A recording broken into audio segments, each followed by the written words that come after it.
Kembali ketemu lagi dengan channel saya, Anjar Subagio, Kisah Rakyat. Kali ini, saya akan menceritakan tentang kisah yang sangat menarik dengan judul Astaga! Anak desa nekat masuk hutan angker, kini hidupnya berubah selamanya. Marilah kita lanjutkan cerita selengkapnya. Pendahuluan, eksposisi. Di sebuah desa kecil di lereng Gunung Merapi, hidup seorang pemuda bernama Purnomo. Usianya baru menginjak 20 tahun. Namun ia dikenal sebagai sosok yang pendiam dan penuh rasa ingin tahu. Tubuhnya tegap dengan tinggi 170 cm. Rambut hitam pendeknya selalu terlihat rapi. Dan ia hampir selalu mengenakan baju putih, lengan panjang serta celana hitam. Purnomo tinggal bersama ibunya, seorang penenun kain tradisional Jawa yang terampil. Desa mereka dikelilingi oleh sawah-sawah hijau dan hutan lebat yang dipenuhi mitos. Setiap malam, angin sepoi-sepoi membawa suara alunan gamelan dari rumah tetua desa, menciptakan suasana damai namun misterius. Hutan di belakang desa sering disebut sebagai hutan angker oleh warga. Konon, hutan itu adalah tempat tinggal para makhluk halus yang menjaga keselarasan alam. Warga desa sangat menghormati hutan tersebut dan melarang siapapun memasukinya tanpa izin dari sesepuh. Namun bagi Purnomo, hutan itu selalu menjadi sumber ketertarikan. Ia sering mendengar cerita-cerita tentang orang-orang yang hilang di sana. Tapi ada juga yang mengatakan bahwa hutan itu menyimpan kekuatan magis yang bisa mengubah takdir seseorang. Meski begitu, Purnomo belum pernah berani melangkah masuk ke dalamnya. Kehidupan Purnomo berjalan seperti biasa hingga suatu hari. Desa mereka dilanda musim kemarau panjang. Sawah-sawah mulai kering, dan air sungai yang biasanya jernih kini berubah keruh. Para petani mulai khawatir karena hasil panen mereka terancam gagal.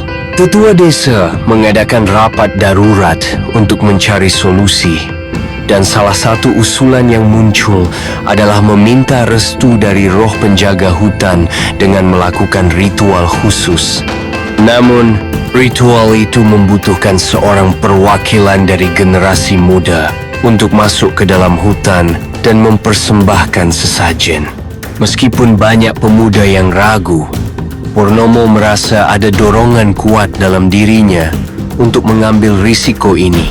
Ia merasa bahwa inilah kesempatannya untuk membuktikan diri kepada warga desa, terutama kepada ibunya yang selalu mengkhawatirkannya.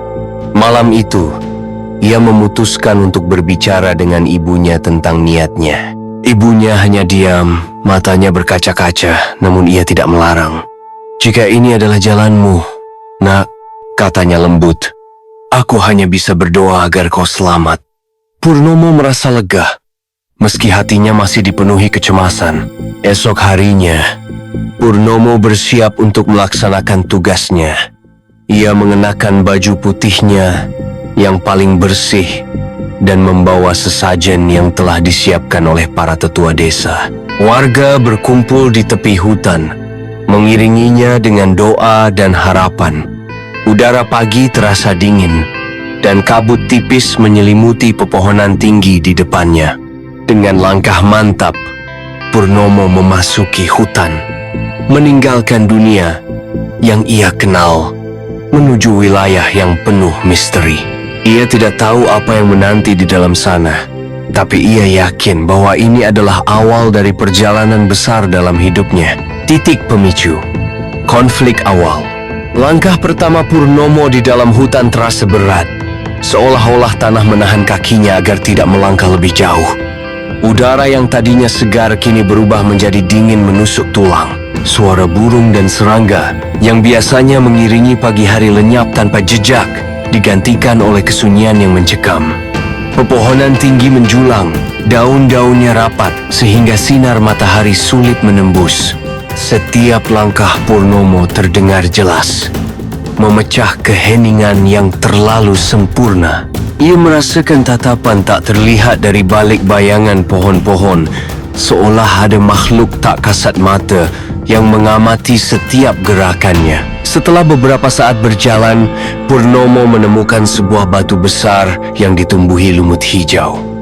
Di atas batu itu, ia melihat sesosok wanita tua duduk dengan tenang. Rambutnya putih panjang, matanya tertutup, dan tubuhnya dibalut kain putih yang tampak usang. Wanita itu membuka matanya perlahan, menatap Purnomo dengan sorot tajam yang membuatnya merinding. "Apa yang kau cari, anak muda?" tanyanya dengan suara berat namun lembut. Purnomo gemetar, tapi ia mencoba menjelaskan misinya. Wanita itu hanya tersenyum misterius dan berkata, "Kehidupanmu tidak akan sama lagi setelah kau melangkah lebih jauh." Purnomo melanjutkan perjalanan dengan hati-hati, meski kata-kata wanita tua itu terus terngiang di pikirannya. Tidak lama kemudian, ia menemukan sebuah aliran sungai kecil yang airnya berkilau seperti kristal. Namun, ada sesuatu yang aneh tentang sungai itu. Ketika ia mencoba menyentuh airnya, bayangan-bayangan hitam mulai muncul di permukaan air, membentuk wajah-wajah menyeramkan yang berbisik padanya. "Kembalilah," bisik mereka. "Jika kau melangkah lebih jauh, kau tidak akan bisa kembali." Purnomo ragu, tapi tekadnya untuk menyelamatkan desanya membuatnya tetap maju. Semakin dalam ia masuk, semakin tebal kabut di sekitarnya. Purnomo mulai merasa kebingungan, seolah-olah arah yang ia tuju selalu berubah. Tiba-tiba, ia mendengar suara langkah kaki di belakangnya. Ketika ia berbalik, tidak ada siapapun di sana. Namun suara itu terus mendekat, disertai dengan suara ranting patah. Jantungnya berdebar kencang dan napasnya mulai terengah-engah. Ia mencoba berlari, tapi langkah-langkah itu terus mengikuti, seolah mengunci dirinya dalam permainan mengerikan yang tidak bisa ia kendalikan. Akhirnya, Purnomo sampai di sebuah tempat terbuka yang dipenuhi bunga-bunga berwarna biru keperakan. Di tengah-tengah tempat itu, ada sebuah altar batu besar dengan ukiran simbol-simbol aneh yang tidak ia kenali.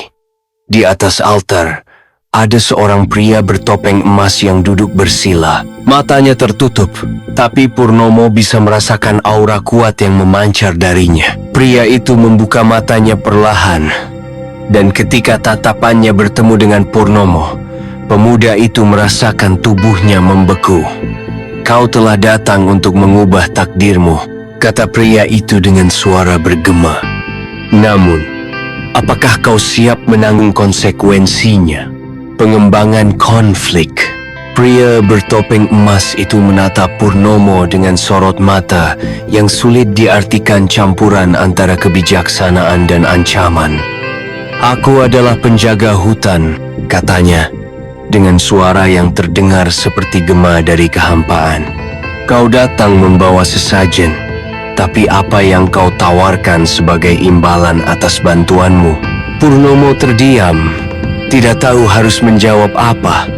Ia hanya seorang pemuda desa biasa yang tidak memiliki harta berharga untuk ditawarkan.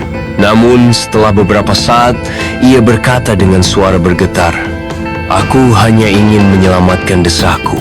Jika ada harga yang harus kubayar, aku siap." Pria itu tersenyum tipis, seolah menguji kesungguhan hatinya. Penjaga hutan kemudian berdiri dan melangkah mendekati Purnomo.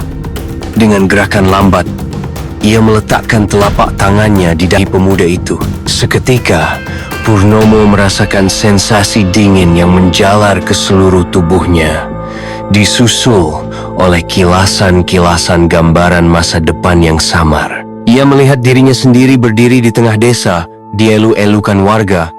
Namun ada sesuatu yang salah, wajah-wajah mereka tampak asing, dan suasana itu terasa kosong. Gambaran itu hilang secepat datangnya, meninggalkan Purnomo dalam kebingungan. "Kau telah memilih jalan ini," kata penjaga hutan. "Namun, ingatlah bahwa setiap pilihan membutuhkan pengorbanan."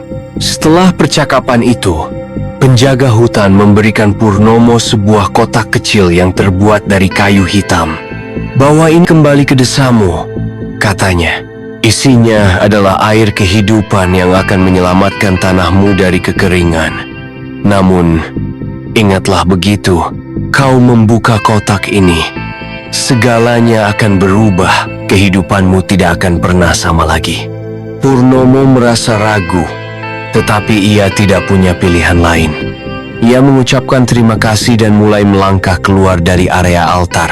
Namun, ketika ia berbalik untuk melihat penjaga hutan sekali lagi, sosok itu sudah lenyap tanpa jejak, seolah-olah ia tak pernah ada. Perjalanan pulang terasa lebih ringan dibandingkan saat ia masuk. Namun ada beban baru yang menghantui pikiran Purnomo. Kotak kecil di tangannya terasa begitu berat, seolah isinya bukan hanya air kehidupan, melainkan juga takdir yang tidak ia pahami sepenuhnya. Ketika ia akhirnya mencapai tepi hutan, para warga desa yang menunggunya langsung bersorak gembira. Mereka menganggap Purnomo sebagai pahlawan, meskipun ia sendiri merasa tidak pantas menerima pujian itu. Saat ia menyerahkan kotak itu kepada tetua desa, ia merasakan firasat buruk yang semakin kuat. Tetua desa membuka kotak itu dengan hati-hati, dan cahaya biru keperakan memancar keluar dari dalamnya. Air kehidupan itu dituangkan ke dalam gentong besar dan dibawa ke sawah-sawah yang kering. Keajaiban terjadi, tanah yang tadinya retak mulai basah, tanaman yang layu kembali segar, dan sungai yang keruh kini mengalir jernih. Namun saat warga bergembira, Purnomo merasakan sesuatu yang aneh terjadi pada dirinya. Tubuhnya mulai terasa ringan, seolah-olah ia sedang kehilangan koneksi dengan dunia nyata. Matanya melihat bayangan-bayangan halus yang tidak terlihat oleh orang lain, dan suara-suara bisikan misterius mulai terdengar di telinganya. Apakah ini konsekuensi dari air kehidupan? Klimaks. Purnomo tidak bisa menahan rasa cemas yang semakin memuncak. Setelah beberapa hari air kehidupan mengalir di desa, perubahan mulai terjadi bukan hanya pada alam, tetapi juga pada dirinya. Ia sering mendengar suara-suara aneh yang hanya bisa ia dengar, melihat bayangan-bayangan halus yang bergerak cepat di ujung mata. Bahkan, ketika ia mencoba berbicara dengan ibunya, ia merasakan bahwa mereka tidak lagi berada di dunia yang sama. Ibunya tampak lebih pucat, dan suaranya terdengar seperti bergema dari jauh. "Apa yang terjadi padaku?" gumam Purnomo dalam hati. Ketakutan mulai menguasai pikirannya. Suatu malam, saat semua warga desa sudah tidur, Purnomo memutuskan untuk kembali ke hutan angker. Ia merasa ada sesuatu yang memanggilnya, seolah-olah hutan itu ingin memberikan jawaban atas apa yang terjadi padanya. Ketika ia tiba di tepi hutan, udara dingin langsung menyergap tubuhnya. Langkah-langkahnya terasa lebih ringan, seolah gravitasi tidak lagi memengaruhi tubuhnya. Di tengah perjalanan, ia bertemu kembali dengan wanita tua yang ia temui sebelumnya. Kali ini, wanita itu tersenyum lembut, namun tatapannya penuh kesedihan. "Kau telah memilih untuk membantu desamu," katanya. "Namun, ada harga yang harus kau bayar." Purnomo gemetar, matanya berkaca-kaca. "Apa yang harus kulakukan?" tanyanya dengan suara bergetar. Wanita tua itu menjawab, "Kau telah menjadi bagian dari hutan ini. Air kehidupan yang kau bawa bukan hanya menyelamatkan desamu, tetapi juga menghubungkanmu dengan dunia lain. Sekarang, kau adalah penjaga baru hutan ini." Purnomo terkejut. "Tapi aku hanya ingin kembali ke kehidupanku yang dulu," protesnya. Wanita itu menggeleng pelan. "Tidak ada jalan kembali, anak muda. Kau telah membuat pilihan, dan takdirmu telah berubah selamanya." Kata-kata itu membuat Purnomo merasa putus asa. Tetapi ia juga merasakan kekuatan baru yang mengalir dalam dirinya. Wanita tua itu kemudian memberikan Purnomo sebuah kalung kecil dengan liontin berbentuk daun emas. "Ini adalah simbol tugasmu sebagai penjaga hutan," katanya. kau akan melindungi alam ini dari orang-orang yang berniat jahat. Namun, ingatlah bahwa kau tidak sendirian. Roh hutan akan selalu bersamamu. Purnomo memegang kalung itu dengan ragu-ragu. Ia merasakan energi hangat yang menyebar ke seluruh tubuhnya, seolah memberi kekuatan dan ketenangan. Meskipun ia masih belum sepenuhnya menerima nasibnya, ia mulai merasa ada makna baru dalam hidupnya. Ketika fajar mulai menyingsing, Purnomo kembali ke desa untuk terakhir kalinya. Ia melihat warga sedang beraktivitas seperti biasa, namun kali ini mereka tidak melihatnya. Tubuhnya mulai memudar, seolah-olah ia sedang lenyap dari dunia nyata. Ia mencoba menyentuh bahu salah satu tetangganya, tetapi tangannya melewati tubuh mereka tanpa jejak. Dengan air mata mengalir di pipinya, ia berdiri di tepi desa, memandangi tempat yang pernah ia sebut rumah. "Selamat tinggal," bisiknya pelan. Kemudian, sosoknya lenyap sepenuhnya, meninggalkan jejak angin sepoi-sepoi yang menyapu dedaunan. Resolusi, anti klimaks. Hari-hari berlalu di desa tanpa kehadiran Purnomo.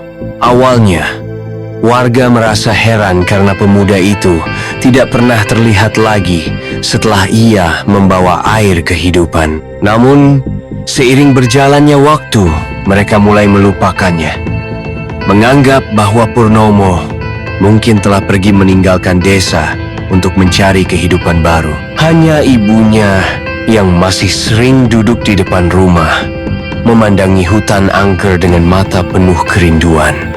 Ia merasakan bahwa anaknya masih ada di sana, meskipun tidak dalam bentuk yang bisa ia sentuh. Di hutan angker, Purnomo mulai menyesuaikan diri dengan tugas barunya sebagai penjaga alam. Ia belajar mendengarkan suara-suara halus dari roh-roh hutan, memahami bahasa angin dan gerakan pepohonan.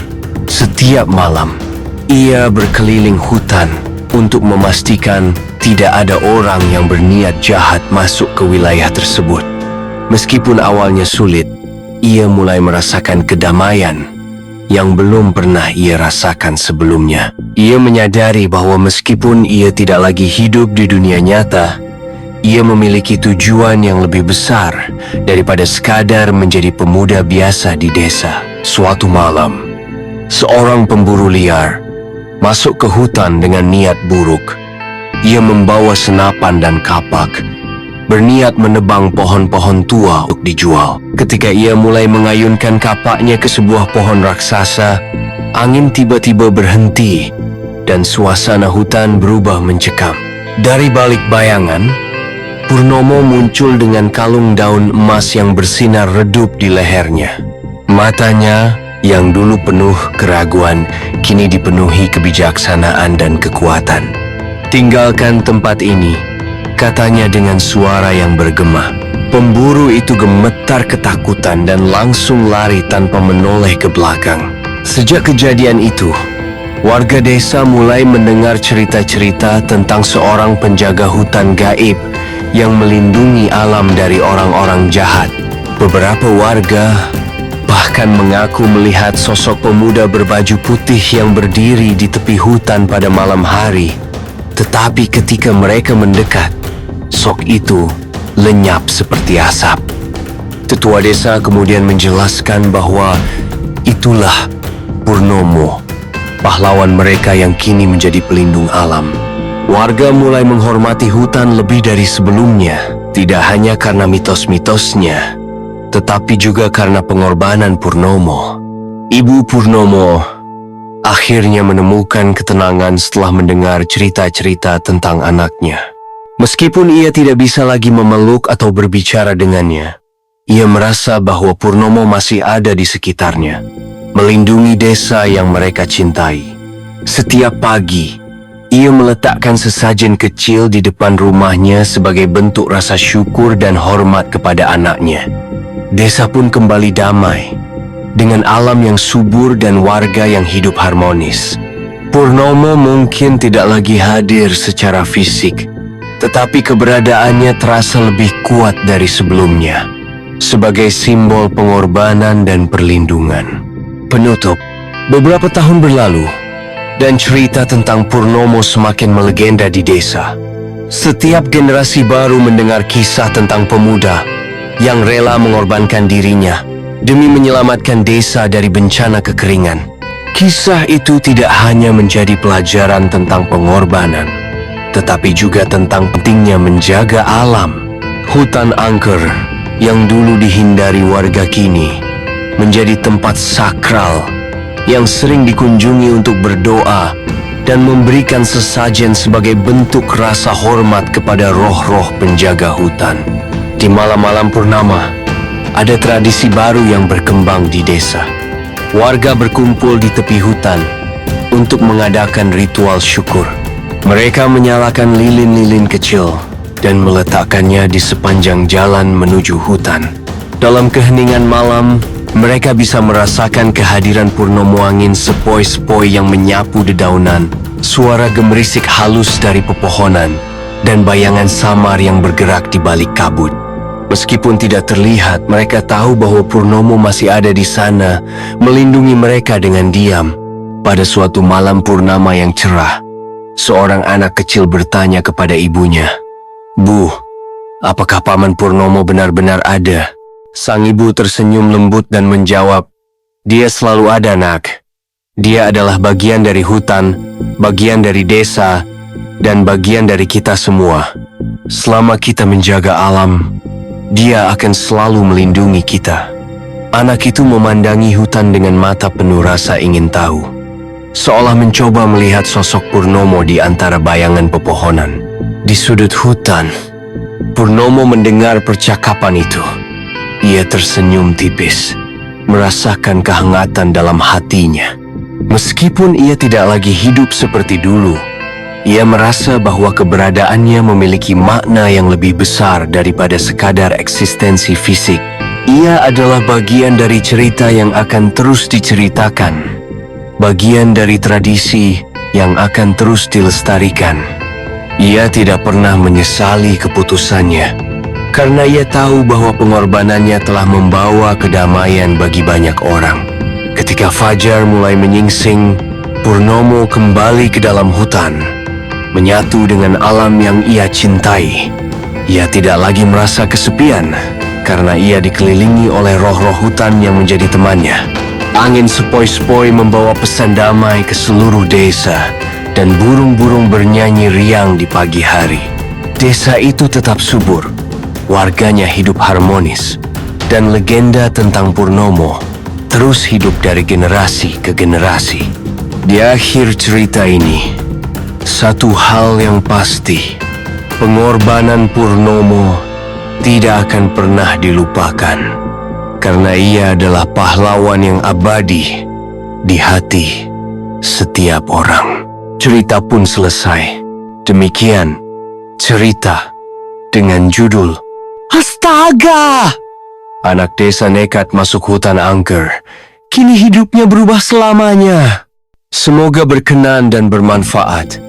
Kita ketemu lagi di cerita yang lain. Dan akhir kata, terima kasih.